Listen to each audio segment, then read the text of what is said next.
Legislature, AM 401 takes us back to a discussion that we had on general file on the underlying bill. The bill, as is introduced and has been advanced by the Government Committee, would require an annual filing fee or an annual fee to be paid by all campaigns, whether you're a petition, legislative, or other campaign that you have in the state of Nebraska. Once you have reached that $5,000 threshold of expenditures or receipts, that committee is required under this bill to pay a $100 fee and will have to pay that fee annually thereafter as long as that committee is in operation. The language of the bill reflects a date due when the filing is perfected. I've had some discussions both with the chairman of the Government Committee, Senator Aguilar, as well as Mr. Daly from Accountability and Disclosure. The amendment before you specifies or clarifies that the term date due refers back to 3 scenarios under the bill that would track. And here's what happens. Once you reach that $5,000 threshold, under existing law, you have to file your campaign statements, or you have to file your organizational statement. There is no fee, there's no process, and you have a grace period currently of 10 days in order for you to get that filed, and you can continue on normal course of operations as long as you have filed that organizational statement within the 10 days of reaching that threshold. Under this bill, it further clarifies that if you haven't done that, that you have to cease receipts and expenditures after that 10-day grace period. The other example is if you're on, say, a ballot committee and you create a committee within 30 days of the election, you have 2 days to file your organizational statement when you reach that threshold.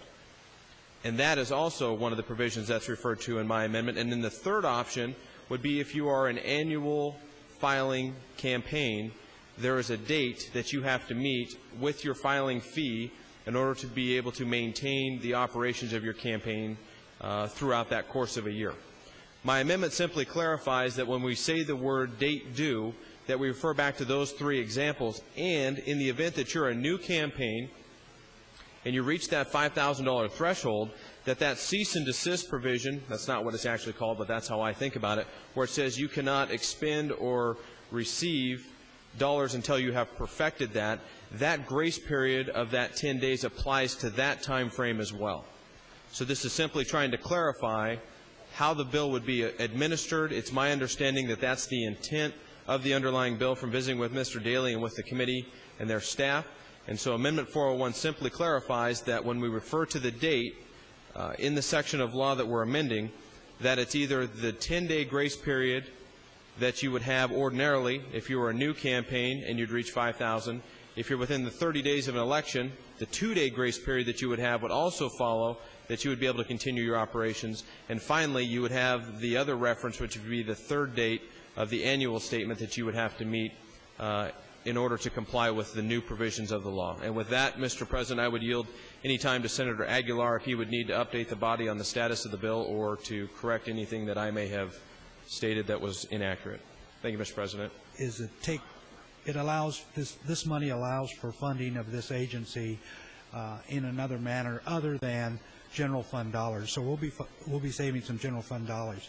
As far as the amendment's concerned, I do believe that it adds clarity and simplifies the process, especially for statewide candidates, and I do support the amendment. Amendment 401 is adopted. Mr. President, Senator Erdman, I now have AM 404. Senator Erdman, you're recognized to open on Amendment 404.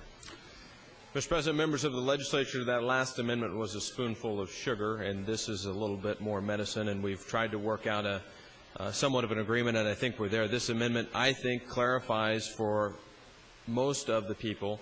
There are different filing dates, but it clarifies the date that you would be required to file your annual fee in order to keep your campaign in operation for that next year. The current law, or the current bill, states that date at December 31st, and you have up until that date to file that fee for that year, for the preceding year, excuse me. This amendment would make it January 30th. The reason that is a magical date that we have chosen is that's the same date that you have to file your annual campaign statement as an office holder unless you are running for office, and then you have the January 16th deadline. But a majority of folks that will be subject to this act can simply pay the fee when they make their annual filing, which is what a lot of us have already had to do this year, and other statewide office holders as well, that they would then just simply be able to make that fee payment of $100 to bring your campaign in compliance for that year by January 30th.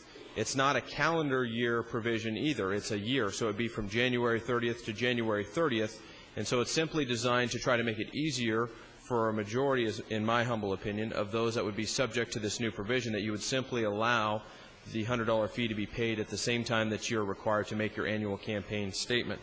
So it would amend the section that states that that date is December 31st and makes it a calendar year provision. This simply changes that to make it a January 30th deadline, and that it's an annual basis beginning on that date and continuing until that date of the next year. I'd be happy to answer any questions. Again, I believe it's just simply an attempt to make it easier for the application of a majority of us who are subject to this law, recognizing that there are going to be other office holders that don't follow our same filing deadlines that will be subject to this regardless of which date that we set. But it's my humble opinion that this is more consistent with the majority of the folks who are subject to annual filings, and would make sense that you would simply just file that at the same time that you're filing your annual statement. Again, Mr. President, I would yield any time to Senator Aguilar if he would care to comment. Thank you, Senator Erdman. Senator Aguilar. Thank you, Mr. President. Senator Erdman, simply to say that easier is better, I support the amendment. Thank you, Mr. Lieutenant Governor and members of the legislature. Yesterday, and Senator Carlson, brought up some good points this morning, as everybody is on this particular item and the amendment 404. Speaking in direct reference to the amendment, and I'm always taken a little aback because Senator Carlson had walked by and he said, "Are we okay? You're not." I was like wondering if I was mad at him. I got to be honest with you guys. I don't think I've ever, maybe one time, have I ever gotten angry out here at anyone. And I even admitted to Senator Chambers that it was him. I got angry at him. That's what he wants. That's what he likes. It's not the point here. I tried to make a point yesterday, and I didn't want anybody to misunderstand. 527, I voted for that bill out of committee. I thought it was a legitimate public policy item. I thought it was a good piece of legislation, a decent piece of legislation. So I voted for it. 404 is clarifying some things. I don't know where Senator Erdman is going to go, even if he gets this attached. But Senator Aguilar has already pointed out that it's not necessarily a bad idea. But I wanted to get to the crux of some of the points that I brought up yesterday, because I don't want anybody to misunderstand. It's always been my view that the lawmaking is not just a general sweeping statement about us throwing out an assembly line and churning bills forward, or just moving bills along. We've got 750-some bills out there. I don't even know what the number is, 770-some. Some, or a very good portion of them, aren't going to pass. It's just not going to happen. 150 days every 2 years we meet. That's a lot. There are a lot of legislatures, Senator Pauls and I were talking, a lot of legislatures don't even come close to that. So what some would consider wasting time is not wasting time. There are very good and I think Senator Aguilar would acknowledge this, very good public policy discussion pieces out here on the floor right now about this legislation. Totally appropriate. I'm just guessing. I'm not trying to put words in his mouth. Totally appropriate. It's the old adage, good bills are made to pass really, really quickly. Bad bills or questionable bills aren't. You can either fix them or kill them. Killing's pretty quick, obviously, or it could be, but fixing them takes time. Quick example, last year I had a bill that got stuck in general file. We didn't know how to get it off. We came out of Judiciary Committee, and it would prevent, for lack of a better term, crazy people from protesting at people's funerals. More to the point, what they were doing was protesting military funerals. I was at a crossroads. I didn't know how to get that bill passed, and I wanted it on the fast track. Senator McDonald had a shell bill on select file. I worked with Senator Chambers and others in the Judiciary Committee to get the correct language put forward. I think we ended up with 48 or 49 yes votes on that. It's not because it was me, it's because it was a good bill. If this is a good bill, it'll pass fairly rapidly. It could take 3 hours, it could take 10 hours, I'm not sure, but it'll pass. I've had bad bills. I've seen them go away. I've seen them get chopped up on the floor here. It just happens. It's the way we do things. Lawmaking and legislative and parliamentary process is not just assembly line. That was my only point. And this is part of it. And this is appropriate. And I like this amendment. I just read it, and I'm getting the gut feeling that Senator Aguilar does too.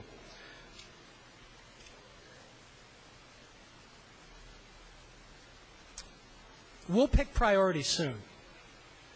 And here's what's going to happen. All of those priorities are going to move ahead of everything that we have on that sheet in general file. So unless you pick one of those bills on general file, you more or less can kiss those babies goodbye. Unless Senator Flood grabs them as speaker priorities. So that's a difficulty we're running into. Senator Aguilar's in a hurry. I understand that. The committee was in a hurry to kick it out. I understand that. Let's not be in too much of a hurry. That's all I'm ever saying about doing this stuff. And I'm not trying to be a mentor or anything else. I'm just saying I used to be in the same hurry. I couldn't wait to push that green button. Our job is not just lawmaking. It's deliberation. And I think that's what we're doing here. And I guess the final thing is I just say, don't worry about making me angry. It's not going to happen. Senator. It was very evident when we voted on this bill, and while it was in general file, that there was confusion as to what people were voting on. Were we voting on this as candidate committees, or were we voting on this as political action committees, or what exactly were we voting on? So I know that there was some confusion first time around. And now I was under the impression, too, that this was a one-time fee, and now it's being explained to us that, no, this is a yearly fee, so I see some more confusion coming into the mix. I consider accountability and disclosure a watchdog. They serve the people of the state of Nebraska to keep our election process running smoothly, try to keep as much negative things from happening, trying to keep it from being corrupted. So I see them as serving the people of Nebraska, not the candidates or the committees that have to file with them. So having that money coming out of general fund dollars, I don't have a problem with that because, again, they are serving the people of Nebraska and not the candidates. I just, again, another $100 fee that has to come out of the pockets or the campaign fund of candidates or political action committees. I know how hard I had to work to raise my money, especially with the efforts that I made to raise that money from individuals. And so, another fee is another concern. Having to raise money was a concern on my part just to run for this office because I don't have the personal finances to invest. And so I knew I was going to have to rely heavily on what people were willing to donate to my campaign. So I just question, again, the clarity of what we're trying to do here and the purpose of another fee, and to reiterate that accountability and disclosure provides a service for the entire state of Nebraska, and I don't have an objection with that money coming out of general fund dollars. Thank you. Thank you, Mr. President. This is a pretty simple bill, really. I have no problem with the Erdman amendment because I don't think it changes the substance at all. It's a mere technicality, moving the date. But I do think that saving about $33,000 from the general fund is not a bad idea. It's not unreasonable to charge a fee for registering a political committee. You're not taxing speech. We charge, for example, lobbyists to file their papers. I think the commission gets about $121,000 from that source. You may not like lobbyists, you may not like what they do, but they're exercising free speech as well. So I'm uncertain as to why you would raise the issue about taxing speech. This is merely an administrative fee that would help defray the costs of processing paperwork. It only makes a modest contribution to reducing the general fund, But it's my belief that anytime you can reduce the general fund and you can find other ways of funding what we need to be doing in state government, we ought to do so. Just to give you a little more information about the funding for the Accountability and Disclosure Commission, they get about $400,000 now from the general fund. We'd be reducing that by about $33,000. They get $121,000 from a portion of the fees paid by lobbyists when they file, and about $500,000 to administer the Campaign Finance Limitation Act, and that comes by way of fees and fines. So I don't understand what the rub is. This is a pretty simple administrative fee. I think it's reasonable, and we ought to support it. Thank you. Thank you, Mr. President. Senator Avery, the First Amendment protects not only the right to utter words, it protects the right to associate freely and to petition the government. Through our sets of laws, we have put in place a regulatory scheme in which if a set of people wish to organize to petition the government, we are now charging them a fee. And at what point in the slippery slope does it become reasonable? $100 a year is reasonable? How about $1,000? How about $5,000? How about $10,000? The problem with these kind of reasonable administrative fees, they soon can become unreasonable. And there is no question that we are directly charging for the right to organize and to petition government. That is an integral aspect of the First Amendment and has been, as you well know, for a long time. Senator Aguilar, I have another concern, and I ask the chair if Senator Aguilar would yield to a question. Senator Aguilar, would you yield? I will. Senator Aguilar, I want you to assume that I was foolish enough to run for the unicameral, but then fortunate enough not to win. I now have a large debt. People who once flocked to talk to me when they thought I might actually be able to occupy a chair and advance their interests no longer return my calls. A situation you might think is reasonable. Now the question is, with my large debt, let's say it's $10,000 and I'm a man of modest means, and I am out there hitting the bricks once again, but this time to raise money to pay off my campaign debt. Do I have to pay $100 a year for the privilege of keeping my campaign alive in the hopes that I can retire a debt? Or are you going to waive the $100 for me? I don't accept that readily. I think this has turned into a war of free speech versus A&D and a war against A&D. Those are processes that we need to have in place, and I don't think it's asking too much is that we can do something to help fund them rather than taking out of general funds. General fund is the one that we all promised on the campaign trail. We're going to do everything we can do to reduce that. Thank you, Mr. President. Senator Aguilar, thank you for your response, but the question was, I'm in debt. Do I still have to pay $100 a year to try to retire my debt? I have no money. I'm trying to recoup it. I'm a poor working man. Anytime a person's coffers get that low, that's one of the other purposes of the bill, is that sometimes it's required to dissolve the committee. If I dissolve the committee, isn't it true I can no longer raise funds? That means I write off the debt, meaning I take the hit for the debt. You've now forced me to either pay $100 in the vain hope I can get somebody who believed in my message to help me retire the debt. So the point is, yeah, if I want to keep raising money to try to pay my debt off, I have to pay $100 a year. Isn't that true? That is very true. Senator Aguilar, one other question, if you'd be so kind. At what point does the fee become an impermissible burden on the freedom of association and the right to petition? If $100 a year is reasonable, at what point is it no longer reasonable? So we may have guidance in the centuries to come that the Republic endures as we slide down into this abyss. Well, I would leave that to the senators that are here long after I'm gone, and if you want to raise it up, you certainly have that right to raise it up even more. As always, thank you for your courtesy. Thank you, Mr. President. Thank you, Mr. Lieutenant Governor. Members of the legislature, we have functionally and technically clouded the issue now. It's officially clouded, okay? We have turned LB 527 and even the amendment into a taxation question. Senator White has efficiently done that because that's what he wanted to do. If we want to talk about that, that's fine. But we are not taxing free speech here. This is a fee. We have talked about this over and over and over again on this floor. If we really are concerned about taxing free speech, let's go back to the entire legislation that clogs up our political process. Let's go back and talk about that. Senator Beshear spent years trying to blow that thing away. Pretty artful orator himself, and he couldn't accomplish it.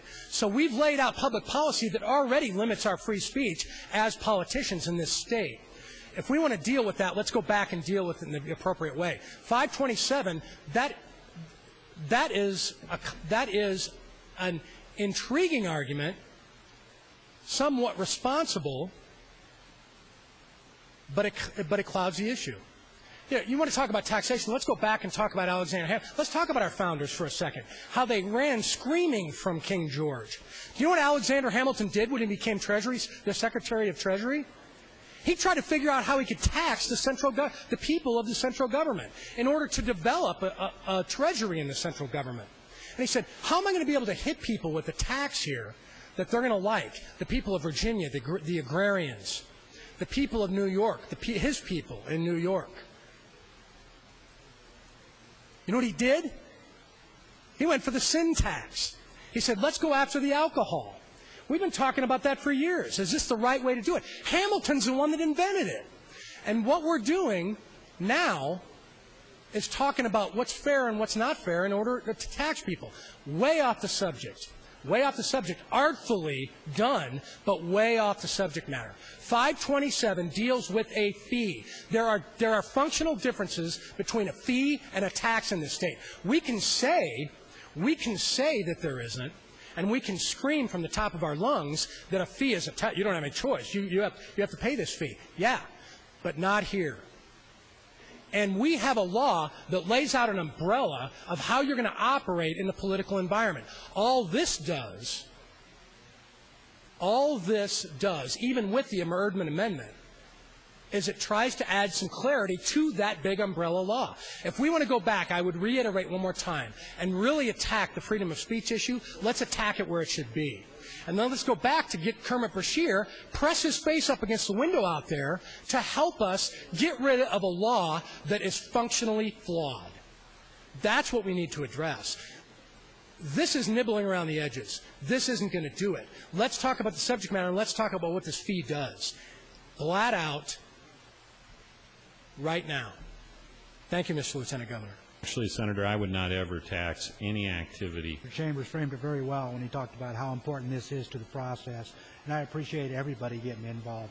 I appreciate what Senator Friend said about Senator White clouding the issue. I couldn't agree more. You know, if he wants to take a fee and say it's a tax, let's put it in reality, and let's say what happens if we don't impose this tax. His word. If we don't impose the tax, it comes out of general fund. Now we're going to turn around, instead of us paying the fee or tax, the people of Nebraska is going to pay the tax. Is that the direction we want to go? I don't think so.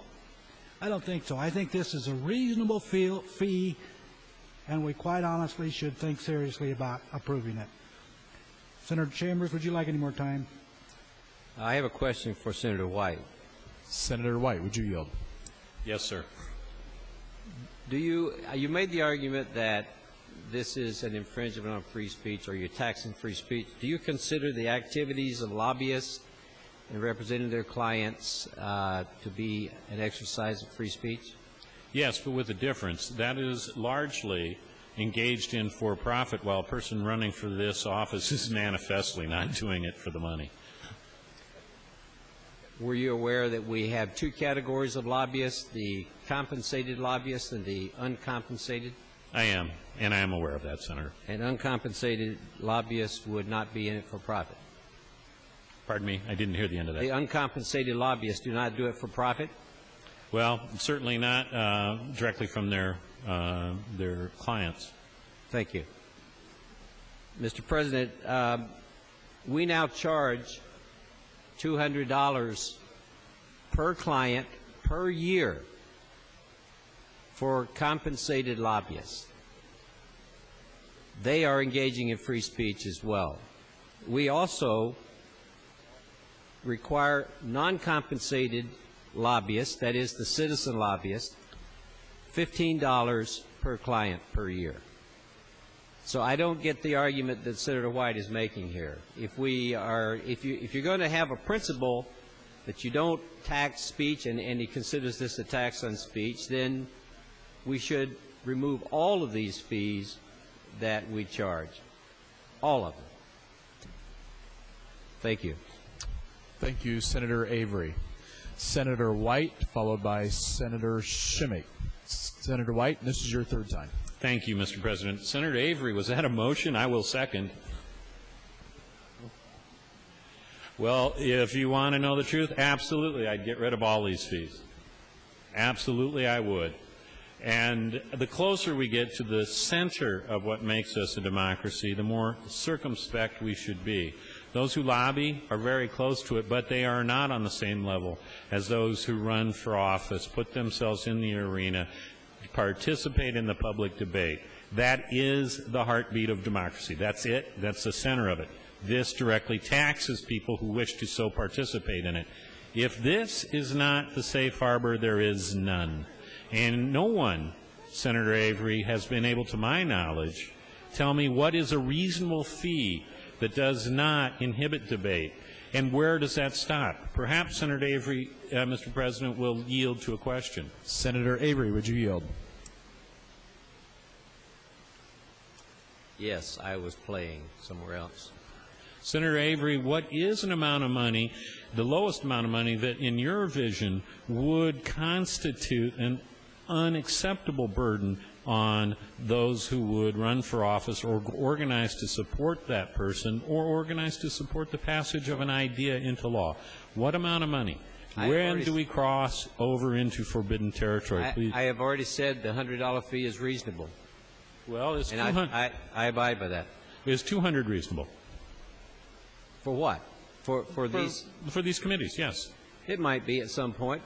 Well, inflation. Well, $300 is $300 reasonable. The question that has to be asked is whether or not this is an infringement on free speech. I don't think it is. At some point, yes, a fee that can get so high could be an infringement. But you're arguing the principle, not the amount. No, actually, Senator, I would tell you that even 1 cent is an infringement, but $500 or $1,000 is a flat-out impediment. And I ask you, since you say this is a slope we can safely traverse, at what point does it become not a permissible infringement, but a true impediment? I'm sorry, would you repeat that? I was listening to another conversation. It was probably far more interesting. The question is, we're on a slippery slope. Even a penny, in my view, is in fact an infringement. What I am asking you, at what time, in your mind, at what dollar amount, in today's dollars, does that infringement move to an unconstitutional impediment? I do not know, but I will concede this point, that there probably is a point at which you cannot go before you do infringe on free speech. But I am at this point saying that the principle you're arguing is not, in the context of this bill, an appropriate one. And do you disagree that to the poor, $100 is a mountain they cannot climb? $100 to the poor, the very poor, probably. But let me say this. We make a distinction among lobbyists according to the fees they have to pay when they file their papers for lobbying. For a non-compensated lobbyist, it's $15. For a compensated lobbyist, it's $200 per client per year. So we do make those distinctions. Obviously, there's a difference. If you're compensated, you have the means to pay more. If you're not compensated, you don't. I don't know what the magic number is, but I think the principle that you're arguing is wrong. Yes, thank you, Mr. President and members. This, in my opinion, is much ado about nothing. We're talking about an administrative fee here that's $100. You're talking about campaigns that may raise $80,000 or $120,000 or have in their accounts during the off years $20,000 or $30,000. Now, there may be some exceptions to that, but by and large, most campaigns raise significant amounts of money. I don't think that charging the $100 is out of line, because you can't charge it till they've at least raised $5,000. It's something that we do in many instances, as has already been pointed out. If this were a $1,000 fee, then, although I wouldn't agree with Senator White's premise, I would say that's too much. I wouldn't necessarily say that's impermissive because it's a violation of freedom of speech. Can't we move on this bill? Can't we vote this amendment up or down and move on? We do this kind of thing around here all the time. And remember, political accountability is a cash-funded agency, and that's where they get their operating money to operate on. So $100 isn't that much. If we need to reduce the amount, perhaps we could, but I think the people who are against the fee are going to be against the fee no matter what the fee is. So, Senator Aguilar, would you like to have the rest of my time? Senator Aguilar. Ray? Would you like to balance Senator Shimmick's time? You have about 2 minutes, 40 seconds.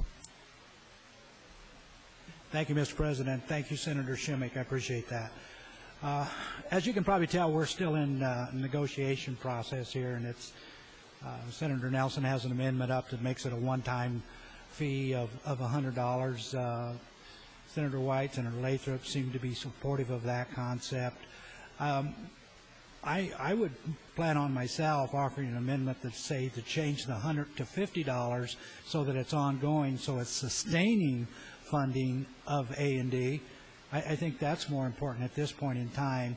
And it's going to be a decision up to the body on which button they push, say, for instance, on Senator Nelson's amendment.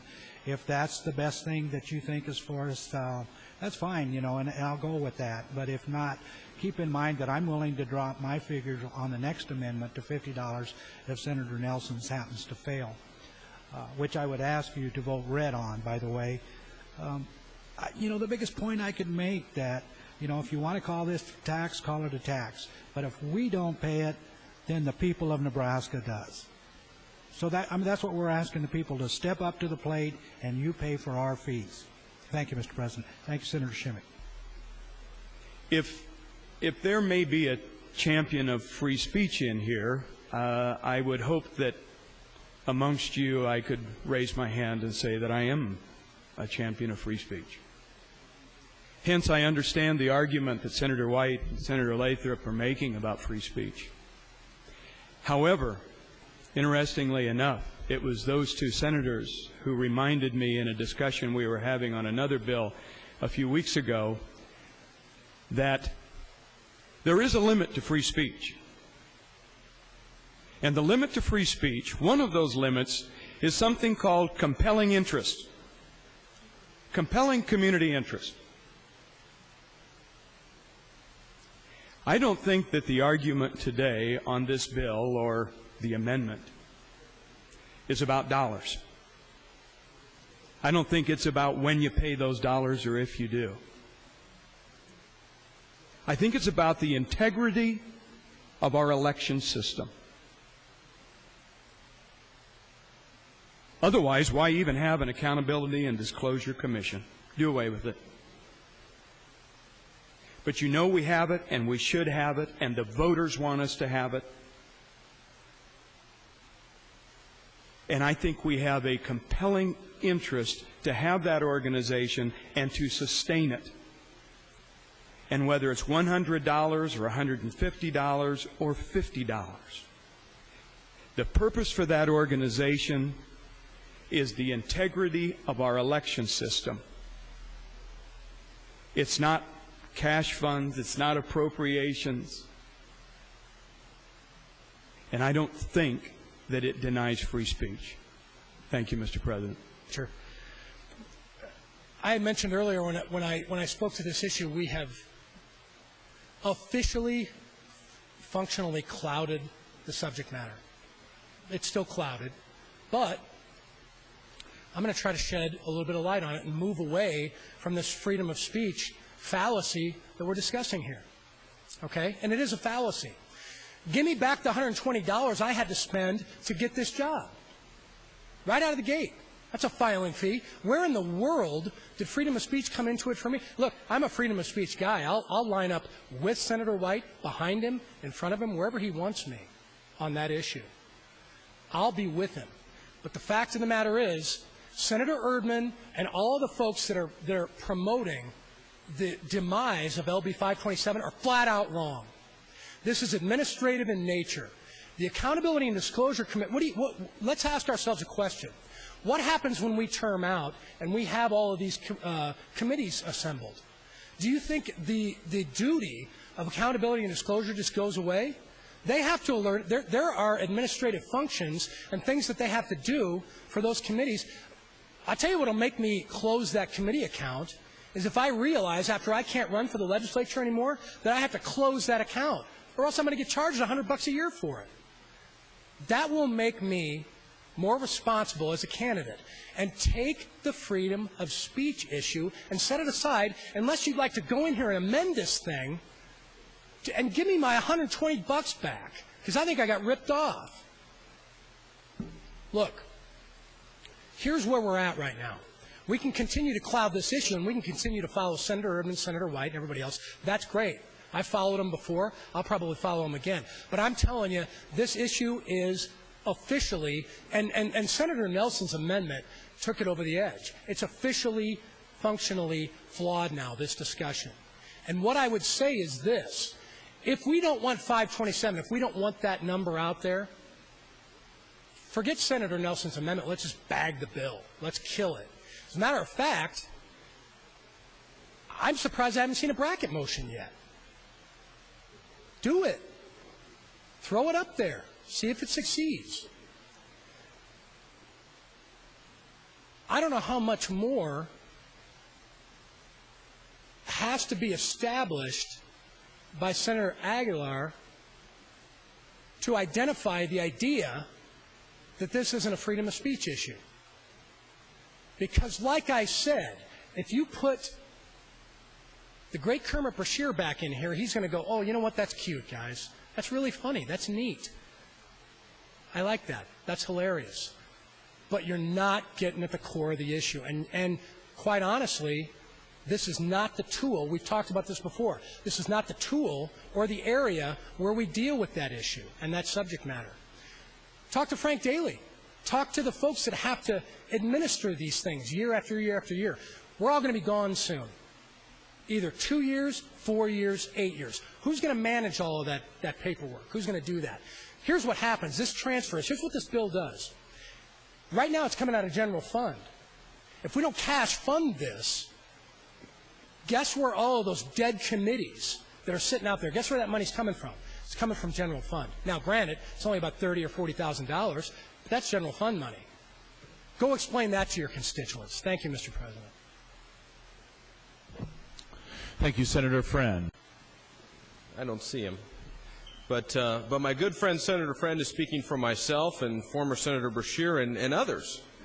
And I think that's fantastic, because in an effort to follow Senator White's example, he can pay my fee because he's giving my speech. I have never advocated that we should kill the bill. In fact, in the comments that I heard Senator Friend say that if you want to follow the leadership of Senator Erdman and Senator White and others and kill the bill, why would I have worked with Frank Daly to adopt the amendment, to work on the amendments that I did if I wanted to kill the bill? Probably goes without saying. The attempt that I have made to the body is to clarify the bill and working with the chairman of the committee. Now, where do we stand? Is Senator Nelson's amendment better than the existing bill? That's the policy decision that was actually debated on my amendments. I kind of like the idea of a one-time fee, walk before we run, let's figure out if that's the way to do it.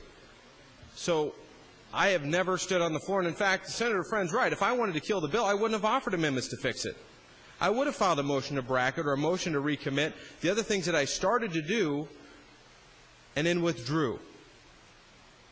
So for the sake of the record, let's be honest with one another here and let's talk about what this process is. The question is, do we start by running and requiring a $100 fee every year in a sustainable manner as Senator Aguilar talks about, or do we take a measured step, what Senator Nelson is talking about, and start by requiring the fee your first time you file? I kind of like Senator Nelson's idea, to be honest with you. I think if Senator Nelson's idea is adopted, I think it creates some greater comfort with LB 527. If it's not adopted, Senator White and others can have their way with it, as I understand the process here. But let's take a vote. Let's see where we're at. I think Senator Nelson's amendment will give us a good idea to see the support for his proposal or the support for Senator Aguilar's proposal. It's a true straight-up or down vote on two policy decisions. If you're in favor of Senator Nelson's amendment, obviously vote yes. And if you're in favor of the green copy, vote no.